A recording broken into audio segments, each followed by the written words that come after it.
The Cincinnati Shakespeare Company and their generous operating support partners present the Cincinnati Shakespeare Pandemic Players in The War of the Worlds by H.G. Wells, adapted by Mr. Jeremy Dubin and Mr. Brian Isaac Phillips.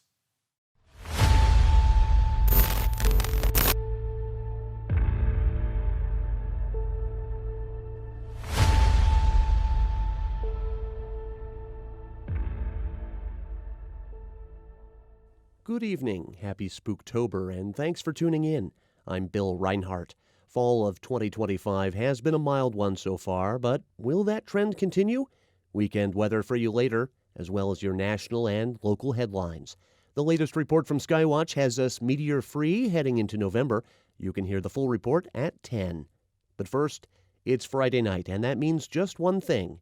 From Global Public Radio, it's a brand new episode of Being Human with Studs Kirkwood. Enjoy.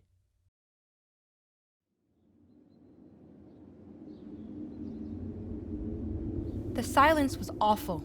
There was a stillness to it that was almost heavy, thick.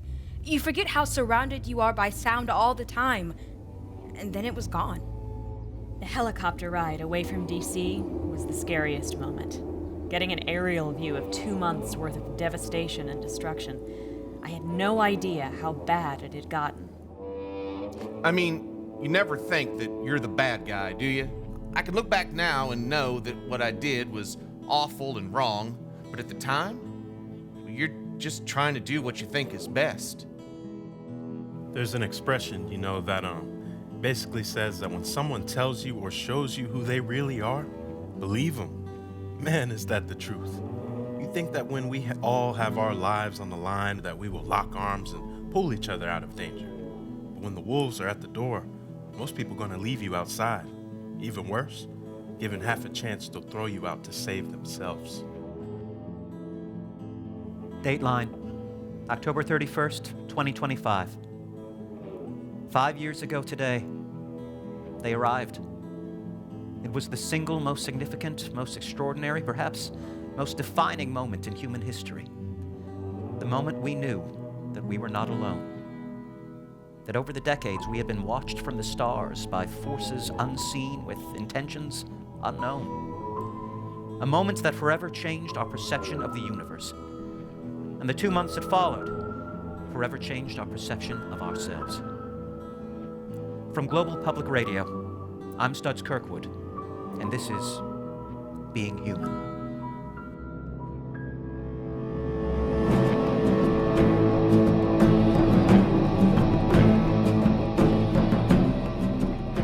On today's show, we revisit that unforgettable night 5 years ago with newly restored footage from our own archives. And then we talk to you. Hear your stories of that night and everything that followed it. Chapter 1, Arrival. It was Halloween. An ordinary night during an extraordinary year. The American political moment was monopolizing global headlines. The world itself was still struggling through a once-in-a-generation pandemic. As a country, we had rarely felt more divided. Friends and neighbors were at each other's throats as ancient grudges broke to new mutinies. The world was on fire. What follows is archival footage of WCIN's broadcast from October 31st, 2020. Please be warned, it may be disturbing or upsetting for some listeners. Now is the time that we need fair and balanced reporting the most. If you give to WCIN's annual fund drive, you guarantee the type of news you need. That's up-to-the-minute election coverage, economic news, the latest on the pandemic, the wildfires and the storms battering the nation. Or maybe you enjoy the Weekend Puzzler or our Shakespeare live radio dramas. Whatever your favorite program is, just visit our website at www.wcin.org to make a gift. We couldn't do it without you. And now for a quick check on the weather. It looks like things are clearing up out there finally after the soaking that we received in the tri-state today. You can still expect it to be pretty chilly overnight, but it looks like everything should be nice and dry for trick-or-treating. Good news for the kids and good news for any stargazers trying to catch some of the meteor showers that have been lighting up the sky. Our friends at Mount Lookout Observatory say it has been some of the most exciting activity they've seen in a generation, so be sure to check that out tonight once trick-or-treating winds down. Speaking of trick-or-treat, due to our current pandemic conditions, be advised that whatever your costume may be, masks are required. Small price to pay for free almond joys.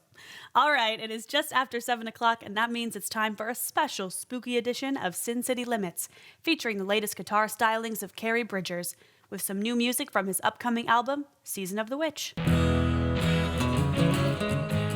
Exactly 23 minutes later, Sin City Limits, along with radio and television programming all over the world, was interrupted. A lot of folks were still out trick-or-treating, or despite CDC warnings, attending Halloween parties, and so missed the first announcement. Ladies and gentlemen, we have breaking news coming out of Washington, and we are going to take you live to the national coverage of the story already in progress. Came up as NASA was tracking the path of an object that has been monitoring for some time, and it very much appeared to be staying on a course to fly by us, causing no noticeable effect. However, at approximately 7:04 p.m. Eastern Time, there was a deviation from the assumed trajectory that has required us to bolster our planned response. To share a bit more about this, I'm going to ask Dr. Joanne Cotton to say a few words. Dr. Cotton? Thank you, Secretary. Thank you, ladies and gentlemen of the press. As Secretary Wells said, NASA has been tracking the progress of this meteor since early this summer. We are routinely on the lookout for objects that might be on a path through our solar system, and we caught sight of such an instance back in June. All indications were that the object would bypass the Earth entirely. Shortly after 1900 hours this evening, NASA detected, and we have corroborated with our partners in Canada and the UK, a sudden alteration in the path of the object. The change in course is not dramatic enough to cause alarm. NASA believes that this shift will cause atmospheric contact between the object and the Earth.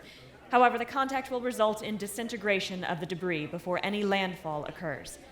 Let me reiterate, there is no cause for alarm, and we are looking at essentially a non-incident this evening.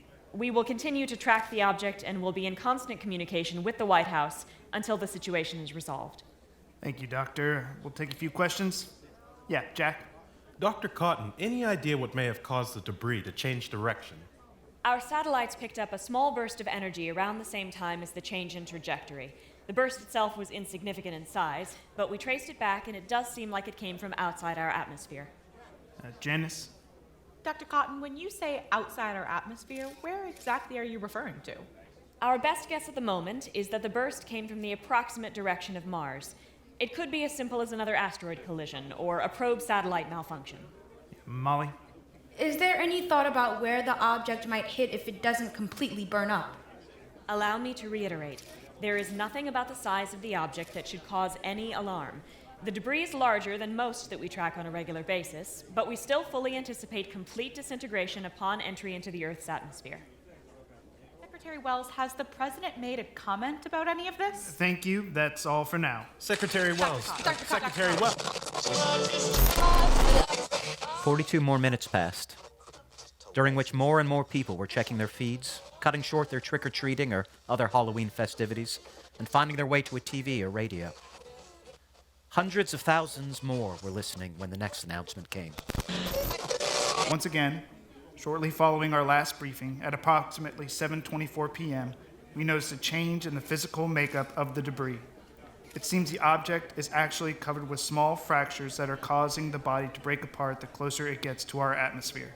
There is still absolutely no cause for alarm. We are continuing to monitor... Secretary Wells, would you care to comment on the military mobilization? We have multiple eyewitness sources reporting. Yes, thank you. I'm going to let the Secretary of Defense, General Hausman, take that. General Hausman, sir. Thank you, Secretary Wells. That's just fake news. There is no military mobilization. We had put the National Guard on alert as of 2 weeks ago, simply as a precaution due to the imminent arrival of the object. Any speculation... General, didn't Dr. Cotton say that 2 weeks ago they expected the object to entirely bypass the planet? There is no cause for alarm, just a planned precautionary measure. General Hausman, This is just a concern for the United States or why some has other the military countries been mobilized on When U.S. can we soil? expect to hear from the president? Rest assured, the President is carefully monitoring the situation from a secure location. General, did you just say the president has been moved to a secure location? If there is no cause for alarm, then why would the president seek shelter? Is there something that the people should be aware of if the Now, safety we of... have no comment on that. The President is monitoring the situation and is fulfilling his role as Commander-in-Chief for the American people. He will be where he needs to be to best serve the situation. Don't you think it's What irresponsible exactly for the is the president to president? not have made a General. statement? The fact that the president has gone into hiding in no way indicates. I'm sorry, General Houseman. Can you repeat that? Did you say the president has gone into hiding? Thank you. That will be all of the questions for the moment. We will continue to update you as soon as we have more information. Mr. Secretary General Wells. House, you. Secretary. All. An absent president, an unexplainable phenomenon, a population already on the edge, and now the whole world listening as information started to pour in from all over the globe. Secretary, the BBC is reporting that the object now seems to be breaking apart and moving and spreading out in a very distinct pattern. They are speculating. Now, those are unsubstantiated reports that we can neither confirm or deny at the moment.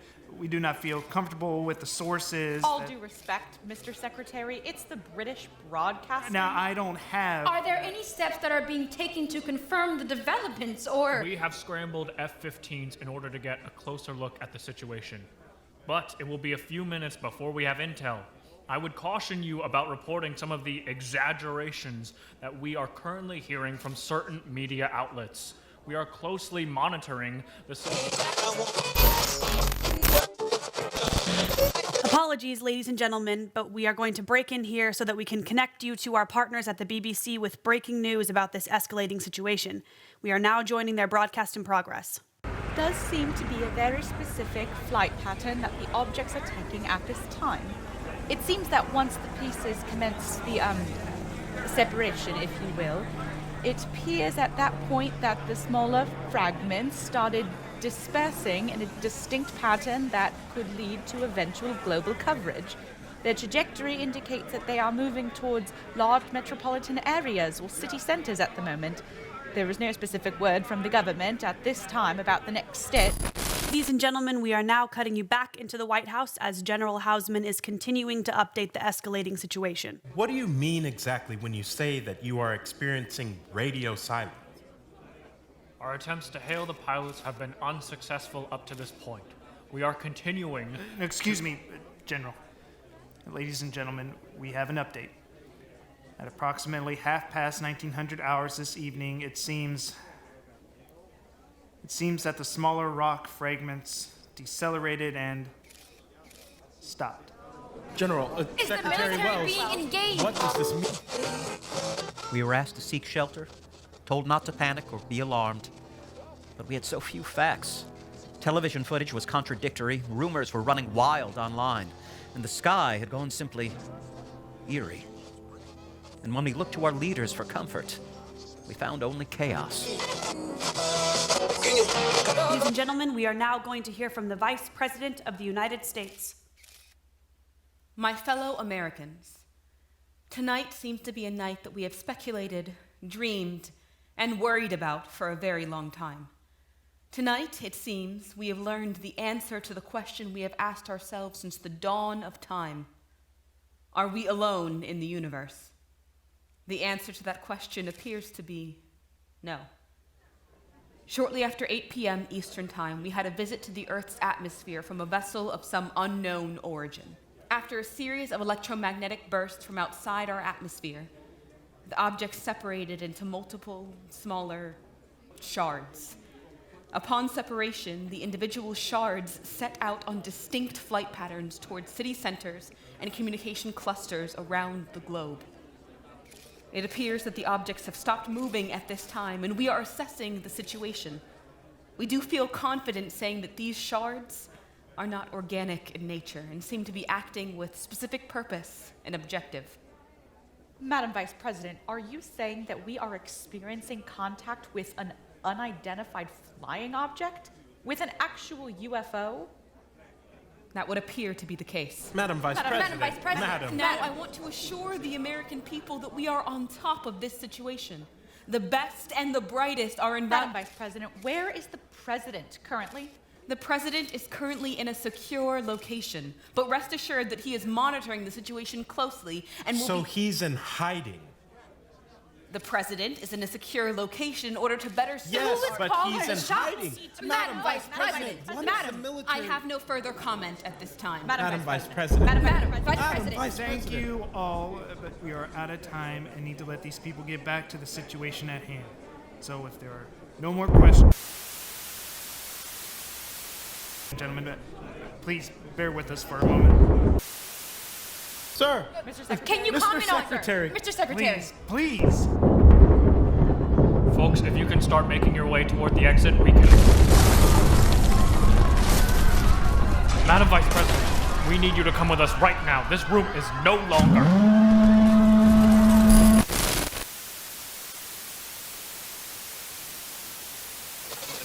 That was live coverage from the White House that seems to have been cut short by an incident or outage of some kind.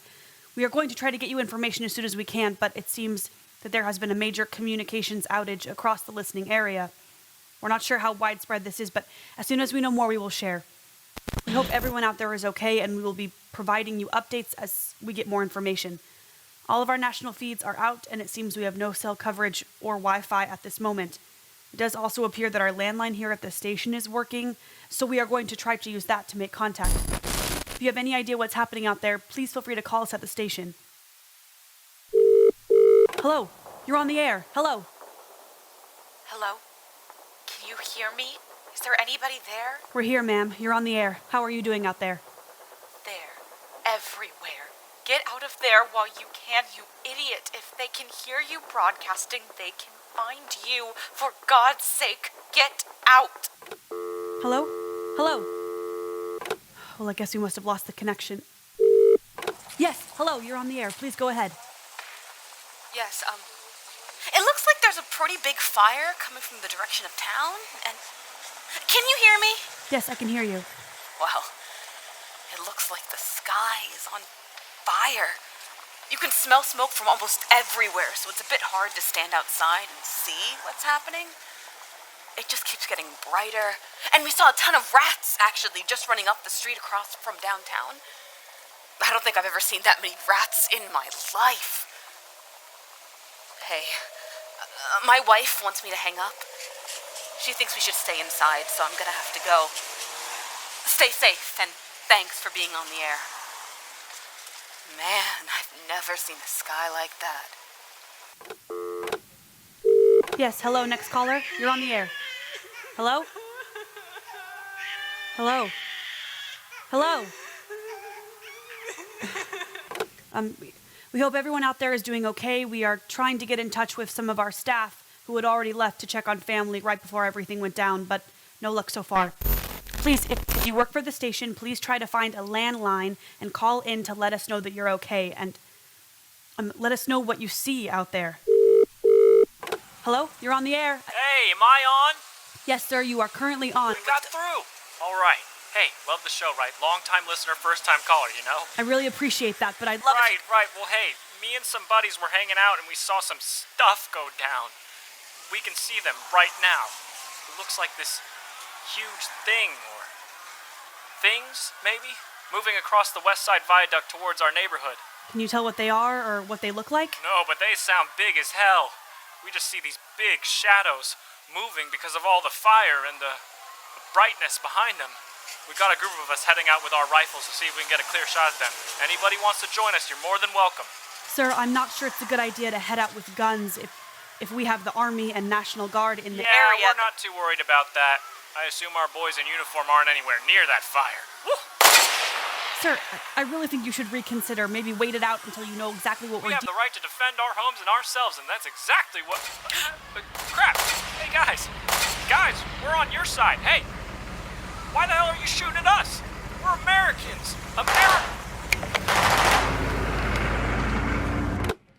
I guess if anyone out there was going to join their little hunting party, I would recommend that you change your plans. Sound like it didn't go so well. Hello? Hello? Is there anyone there? Hello? You know they've been watching us, right?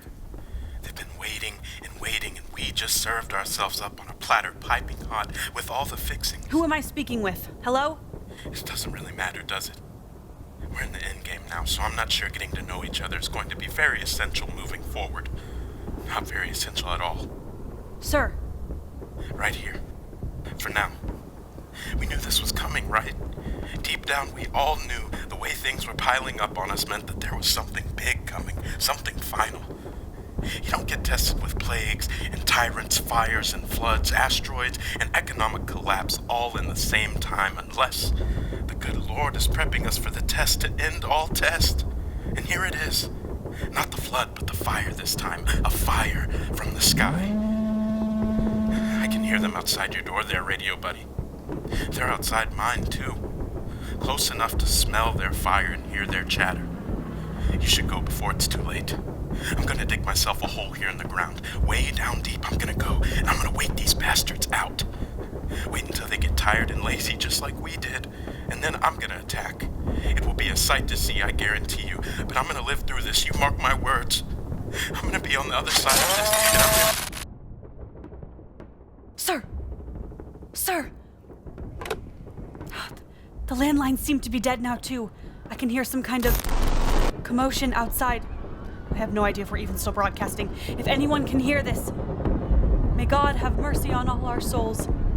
This is Kelly LaRue from WCIN signing...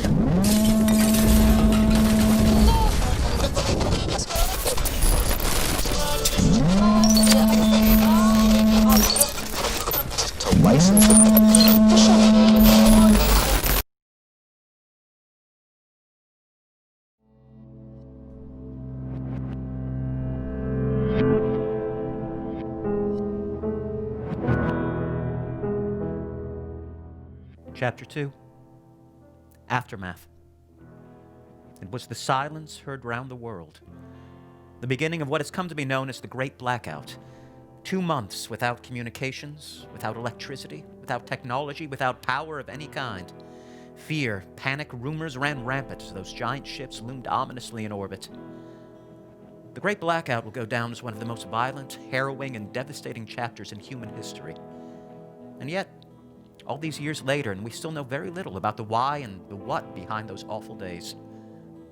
Without phones, cameras, recording devices of any kind, much of what occurred during those months is lost.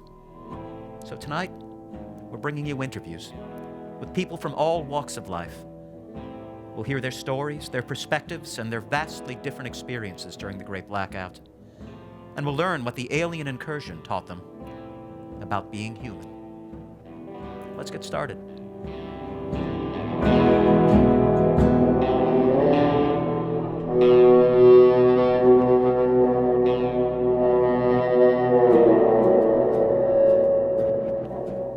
You'll recognize the voice of Dr. Joanne Cotton from the recording we just heard.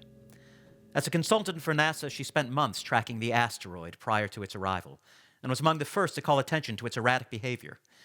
For the past 5 years, she's been the lead scientific consultant on the UN Extraterrestrial Threat Response Task Force, though her office in D.C. resembles nothing so much as that of a particularly harried college professor. Slightly cramped and every square inch covered with clutter, which she assures me amounts to a highly sophisticated filing system. Displayed prominently on her desk is a plush Marvin the Martian doll, which I ask her about. A gift from my staff. I would have preferred Alf, but you gotta respect the classics. She clears the space for me, moving some file folders from a chair to the floor. I have a seat and we get to it. I ask her about the night of the press conference and what happened after the communications went out. The recording gives you a good sense of the chaos, and it was terrifying. That horrible screeching sound, screams, gunfire, artillery. The assumption, and it was a natural one, was that the aliens were attacking. I can't speak for anyone else, but for myself, I just kept thinking about that one shot from Independence Day. You know the one I mean? Yeah, indeed. Well, all essential personnel, and that apparently included me, were ushered none too gently into a secure bunker beneath the White House. I thought it was to protect us from the aliens, but of course that wasn't the case. It was just people. What people? Scared people. That screeching, we think, was the ships communicating with each other. Created a sort of massive feedback loop that kicked off the Great Blackout. But people didn't know that. Could have been a giant laser cannon heating up. Sure sounded like it. People panicked. There were thousands rushing the White House, looking for protection, I suppose. And the military responded. I mean, I know that's what they're trained to do, and you can't blame anyone for being keyed up that night. But Jesus. Dr. Cotton gets up, plugs in an honest-to-God hot plate, and makes us some tea. Hope you like Earl Grey. Let me guess, Star Trek fan? Hey, if it's good enough for Picard. We start talking about the blackout and what caused it. The specifics get a bit techno-babbly, and honestly, there's still a lot that we don't understand. But essentially, they enveloped the planet in a sort of dampening field, trying to use anything involving any kind of electricity, from a spark plug to a AAA battery, was like trying to light a match underwater. Sort of like an electromagnetic pulse, except this was sustained, and somehow affected even things like diesel engines, which is why none of the generators were functional. For all intents and purposes, it plunged us back into the Stone Age for 2 months. It was like the Lord of the Flies. And turned out about as well. The number generally reported is 500 million dead in those 2 months. Is that really an accurate figure? Honestly, I'd say it's conservative. It's hard to know. It was a complete information blackout. A good percentage of that was COVID and other diseases running more or less unchecked. What's really heartbreaking, though, is how many of those deaths were completely preventable if we had just responded differently. You think we might have been able to counteract what the aliens were doing? Oh, Lord, no. But the aliens weren't the issue. I mean, yes, obviously they were an issue, but technologically, defensively, no, we were just laughably outclassed. After 5 years of studying all available information on their tech, I can confidently say there was nothing we could have done about that. But what unfolded down here, the panics, the hoarding, the suicides, the homicides, it didn't have to happen like that. Why do you think it did? Well, my degree is not in sociology. It's in actual science. I kid. Some of my best friends are sociologists. But for years, decades, really, there were a lot of powers that be, people that were supposed to be leaders, making a concerted effort to sow seeds of division, working hard to turn people against each other, feeding their worst instincts for alarmism and for tribalism. Well, it worked. They had, whether intentionally or not, and I firmly believe it was, created a tinderbox. The blackout was just the match.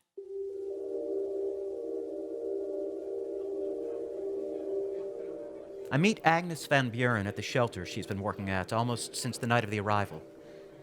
She's just finished serving breakfast on the morning shift, and both of her children are in school. We grab a cup of coffee and sit away from the chatter of the residents as they digest their morning meal. My husband Tom was never what you would call a consistent man.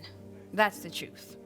Being on time, remembering to do things around the house, responding to text messages or calls, these were all things that Tom did in an inconsistent fashion.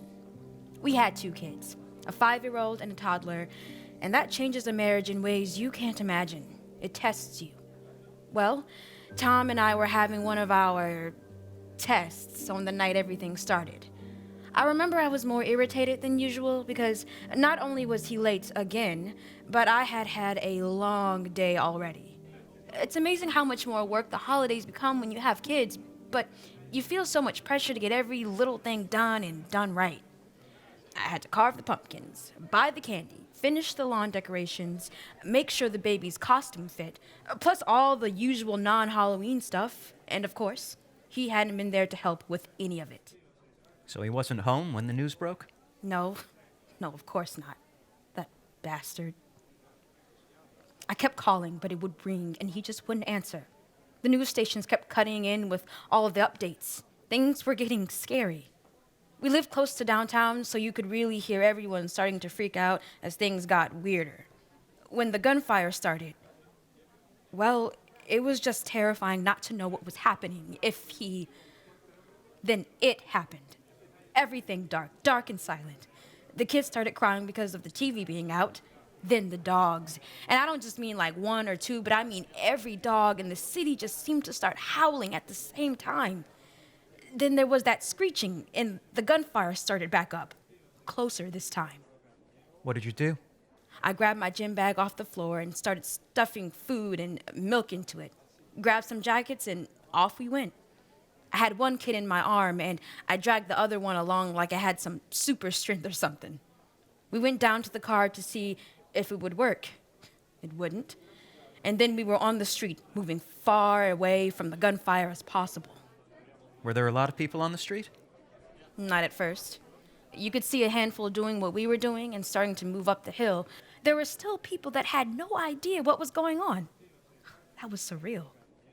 Where were you heading? I didn't know. I just knew that I had to get the kids away from the noise and whatever may be causing it. You know, after 9/11, Tom and I had designated a meeting point if there was ever another attack. There's an old church that sits up on the hill overlooking downtown, and we said we'd go there. That's where we would meet if we needed to find each other in the chaos. And you know what? It never crossed my mind to go there. Not once. It wasn't until weeks after the attack that I remember that at all. What happened next? People started pouring out of their homes, and the bars emptied out, and everyone was booking it in the same direction we were. My children were screaming, but I could hardly hear it. There was whatever the hell was happening behind us downtown, and there was this crush of people around us, pressing us forward, just sheer blind panic. I saw some people get trampled. Couldn't have stopped to help if I'd wanted to, which honestly, I didn't. It was like everyone had just gone mad, you know? I had to keep smiling at my babes to try to reassure them that everything was okay. And I knew that if I looked back at whatever scene of carnage was behind us, I would know that it was most definitely not okay. And my kids would see that on me. So I kept smiling.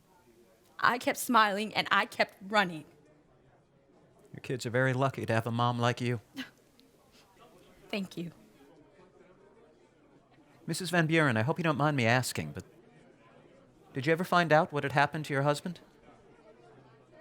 I don't mind you asking at all. It was months later. I was volunteering in one of the sanctuary shelters. Even though the aliens had moved on, there was still so much destruction that countless people were in need of food, medicine, and a place to lay their heads. I was working the soup kitchen while the kids went to the pop-up school and daycare that had been created. I was there, ladling vegetable soup into bowls for a whole new group of refugees that had just come over the river that morning. And there he was. He looked awful, but he seemed healthy enough, probably just in need of a shower and a shave.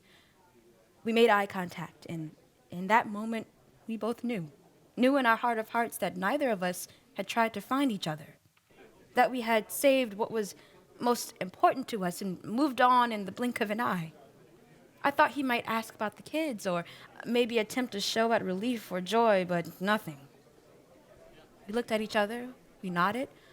I poured him soup and he walked away. And I don't think either of us has looked back. And that's okay, you know, maybe for all of us. Sometimes everything breaking apart gives you the chance to start new and fresh in this world. Maybe that's just perfect. A second chance to live the life you want, or maybe to live the life you should. One last question, if you don't mind, Mrs. Van Buren. Did you ever see an actual Martian? Anything like that? Well, no. I guess I didn't. But despite what anyone says, I know they must have been there, right? We couldn't have destroyed so much, lost so many, if they weren't there, right? I mean, who were we fighting then?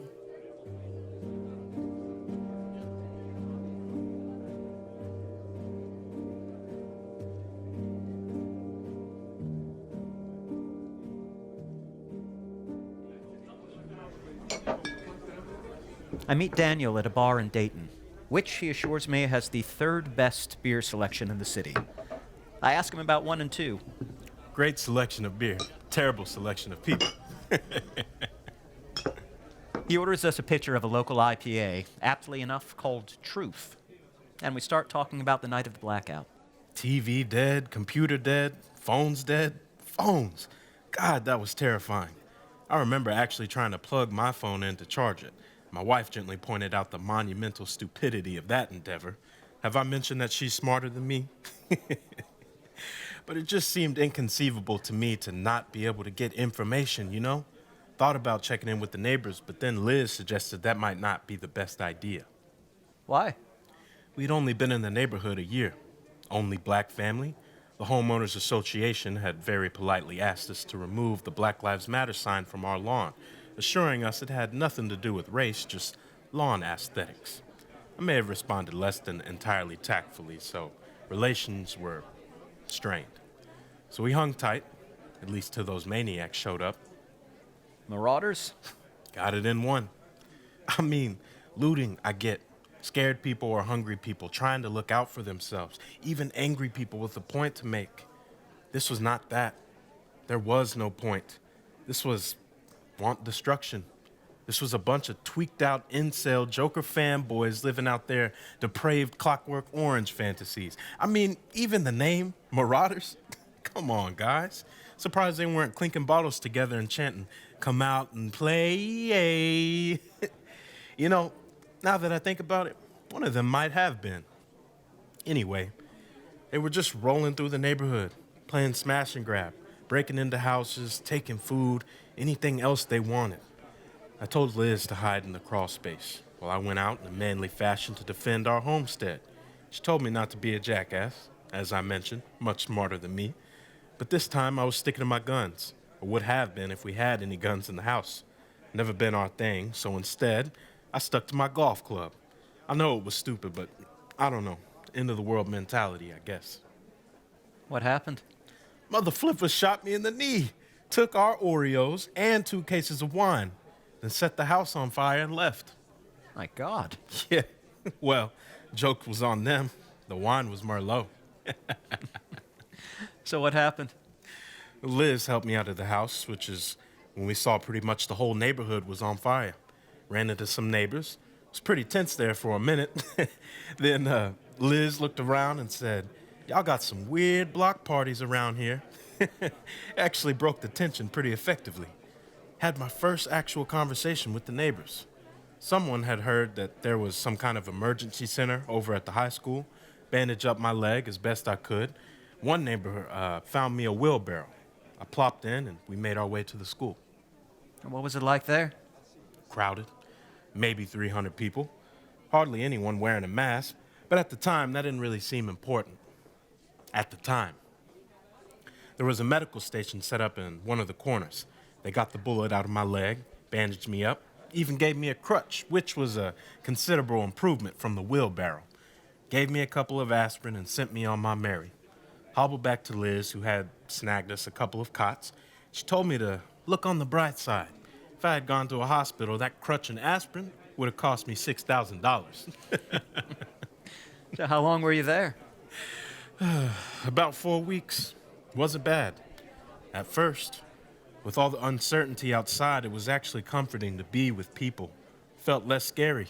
If the aliens attacked, or more marauders, or giant mutated gophers, which I mean, 2020, I wasn't counting anything out. Whatever came at us felt good to have other people to stand with. Safety in numbers, united we stand, all that jazz. And was the shelter ever attacked? A couple more bands of marauders. They did not fare well. No mutant gophers. And aliens? Nah, I personally never laid eyes on one. Some folks at the shelter said they had, but with no cameras functioning. Well, let's just say I took everything with a whole lot of grains of salt. That's metaphorical salt. Real salt was quite the commodity. Yeah. What was the food situation like? Not bad. School cafeteria was stocked, though if I never see another Salisbury steak in my life, I'll be a happy man. But other people had brought what they had from their homes. Nice little barter system got set up, and not just food, books. Without phones or tablets, those things became like cigarettes in the old prison movies. I read a lot of Nora Roberts. I'm not proud. Honestly, it was kind of nice. Got to know my neighbors. Much easier to do without walls keeping us apart. I know the metaphor alone just boils you over, doesn't it? Kids playing together the way they do, which got the parents talking, and regardless of race, tax bracket, hell, even people of different political beliefs having conversations, which is something almost on the order of miraculous. And then? And then the first case of COVID hit. This may seem impossible, but I think we had all kind of forgotten it was a thing. I mean, aliens show up and everything else just kind of goes on the back burner, you know? And unfortunately, the first case just so happened to be a black man. Amazing just how quickly Shangri-La can turn into a race riot. Within a few days, a bunch more people started showing symptoms. This is what they would have referred to as a super spreader event. With no real treatment of any kind available, it was just a matter of time before the first person died. People were scared, angry, cooped up, which is just a perfect recipe, which is just a perfect storm for stupid. There was a group that started shouting that it was clearly the black folks who brought the virus into the shelter, that everyone knew the virus rate was high among minorities. I mean, seriously? Whose fault was that? Saying it was a huge mistake to let us in to begin, and only reasonable course was for us to leave. Yeah, real reasonable. And then things got violent. The self-appointed health and safety enforcers took it on themselves to start forcibly removing individuals and families that posed a threat to the larger community. That quickly escalated into a full-out brawl, myself being somewhat incapacitated and having formally proven how useless I was in a fight, and Liz being, as I mentioned, much smarter than me. We said, screw this noise, made our way unobtrusively to the side exit and slipped out. Where did you go? Actually made our way back to the house. It was mostly a burnt-out ruin, but the basement was pretty much intact. Rode it out there. Fortunately, never got COVID. Probably all that bleach we drank. That was a joke. Sorry, I'm not as funny as Liz. Anyway, it was cold, but we built some trash can fires at night. I mean, it's not like we were worried about burning the house down. Had some food from the shelter. When that ran out, we were able to scavenge enough for the two of us from the surrounding houses. The marauders weren't exactly what you'd call thorough. Put the Black Lives Matter sign back up, and hey, I'll take my wins where I can get them. Plus, if the aliens showed up, I thought it was important they'd be exposed to the full political spectrum. But of course, they didn't show up. So we made it through, the two of us alone. Didn't see another soul.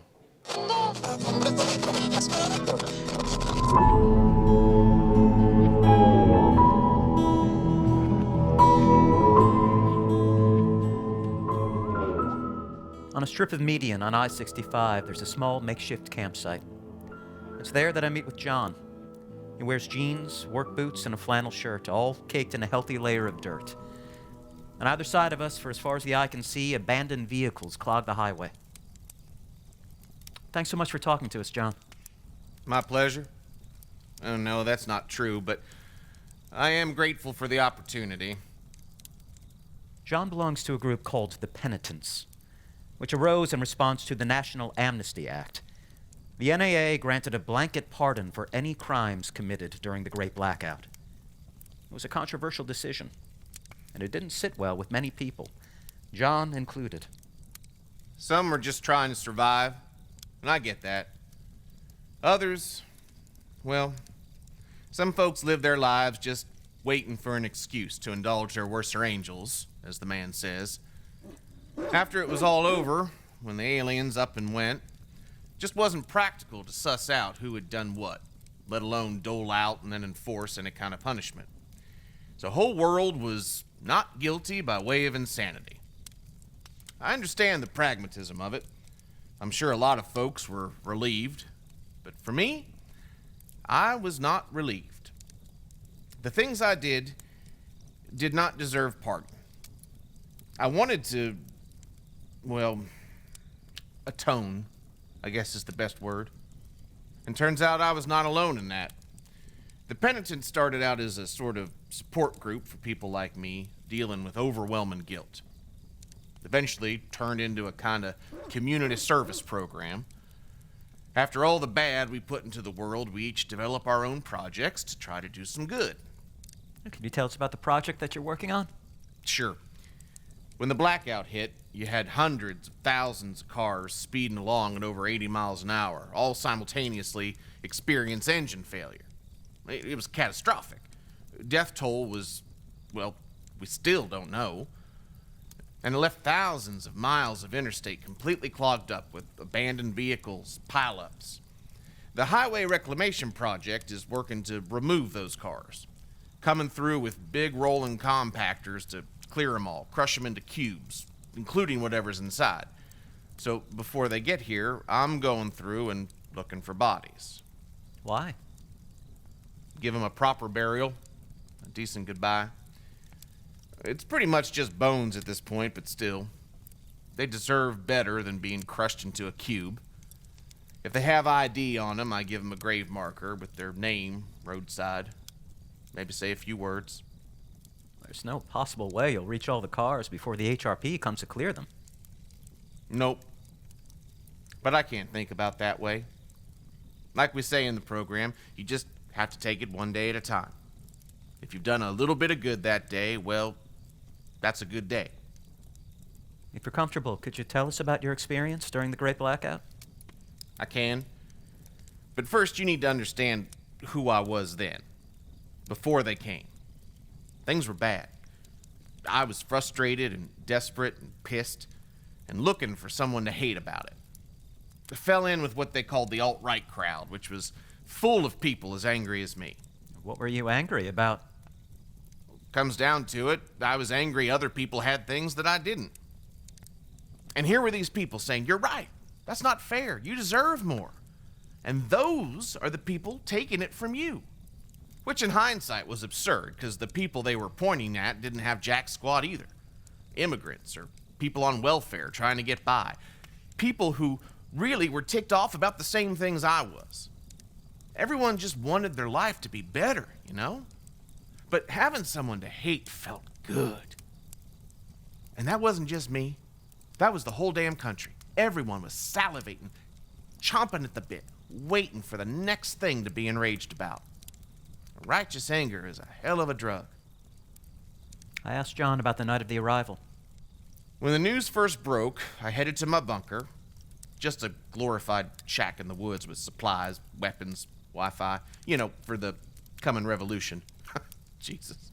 Anyway, didn't know what was going to happen that night, but I was damn sure going to be ready. I was glued to the news like everyone when the blackout hit. Smart thing would have been to hang tight, but I was going crazy sitting in that bunker, not knowing what was really happening, waiting for the other shoe to drop. Didn't realize then that there was no other shoe. Or more accurately, that we were the other shoe. Truck was dead, so hoofed it into town on foot. Just a recon mission's what I was saying, despite the fact that I was toting a damn arsenal.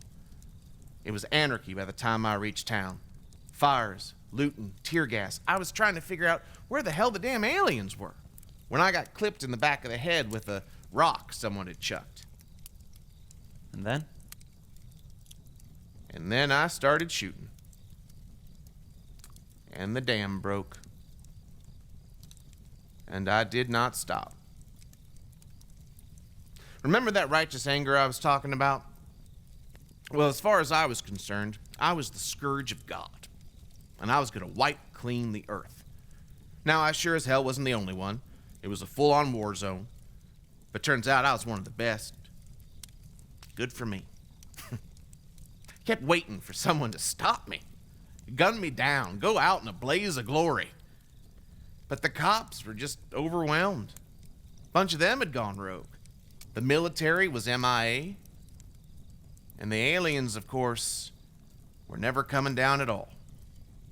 So I kept on going, killing, cleansing. And then? And then morning came. Shooting had stopped. Maybe I was the last one left. Don't know. But with no one to shoot at, I sort of looked around. There were so many bodies. The night before, everything was flame and smoke and gunfire and shouting. In the daylight and the quiet, the bodies, they were just people. Or used to be. A lot of families. Kids. I did that. Not all of it. Not most of it. But enough that you could measure it as a percentage. And I don't know. All that rage I'd been feeding for so many years, all that delusion of grandeur, bullcrap, it sort of dried up. And without that, the truth of the situation, who I was, what I had done, well, it was staring at me through a whole lot of dead eyes. What did you do? I threw up. Then sort of stumbled back to my bunker. I'd call it a miracle that I didn't get shot along the way, but I do not believe God was anywhere in the vicinity. I got there and just locked myself in and waited. What were you waiting for? Anything. Punishment. I was broken.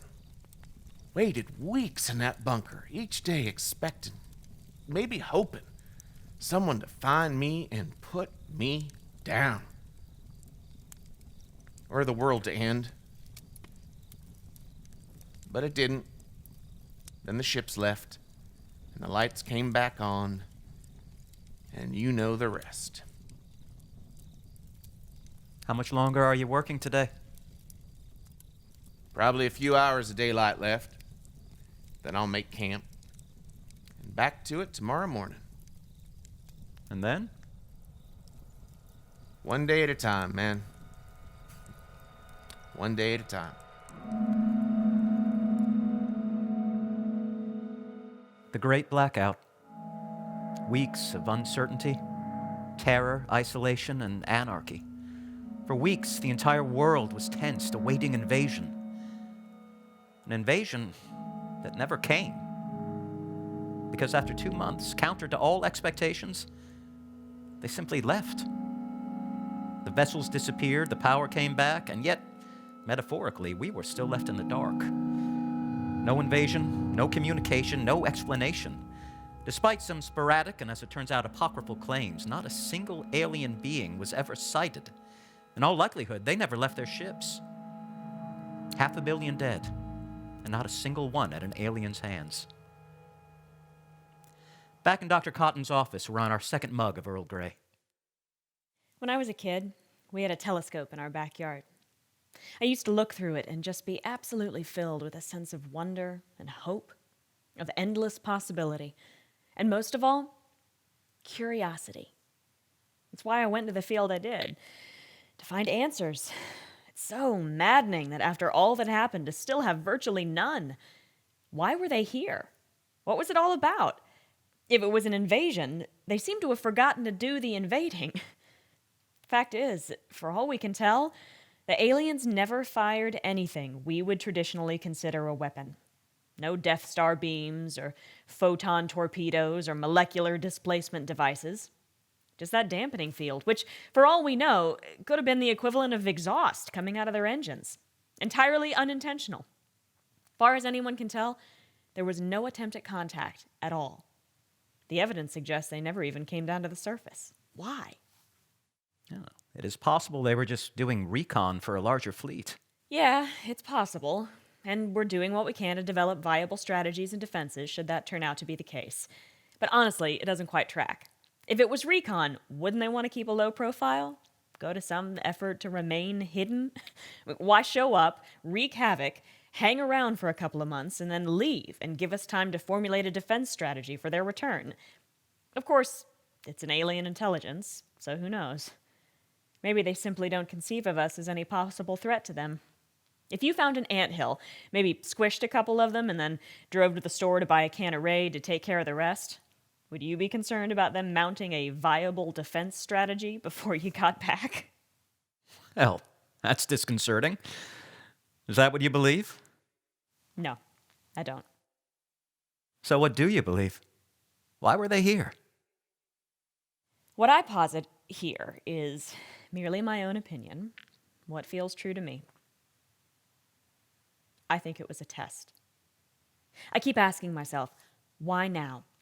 Why, in the entirety of human history, did they choose this moment to show up? And then I think about that year, 2020. How the whole year felt like we were speeding headlong off a cliff. The world was on fire. And that's not a metaphor. Literally on fire from Australia to California. Ecologically, we were about to cross the Rubicon, damage the planet beyond any hope of repair. There was a worldwide pandemic that people seemed to be actually going out of their way to spread.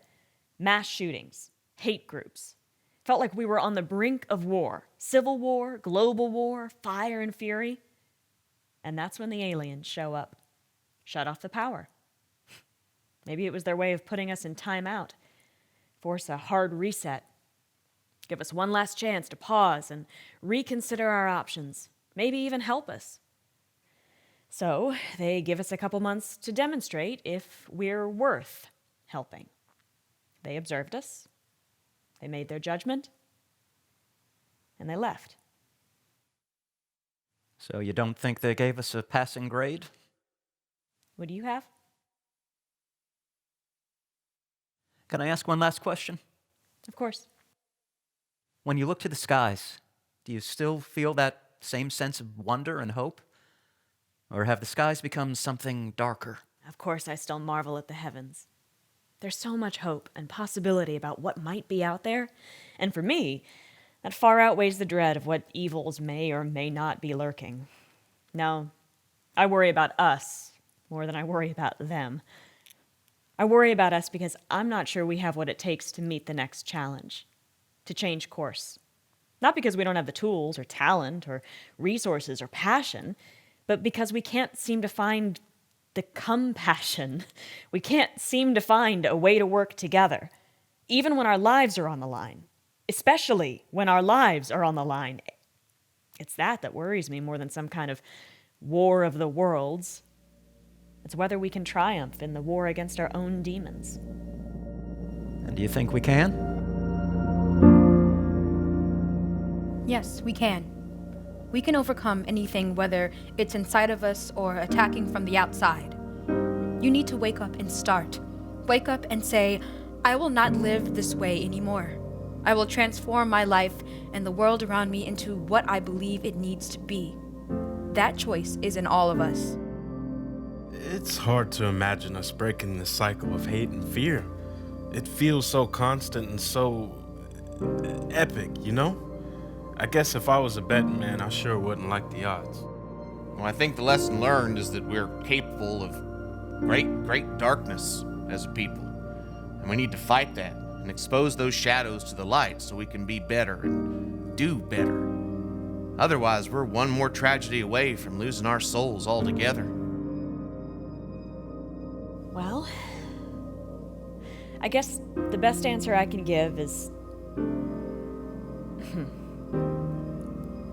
I hope so. I think that's the best I can do. I really do hope so.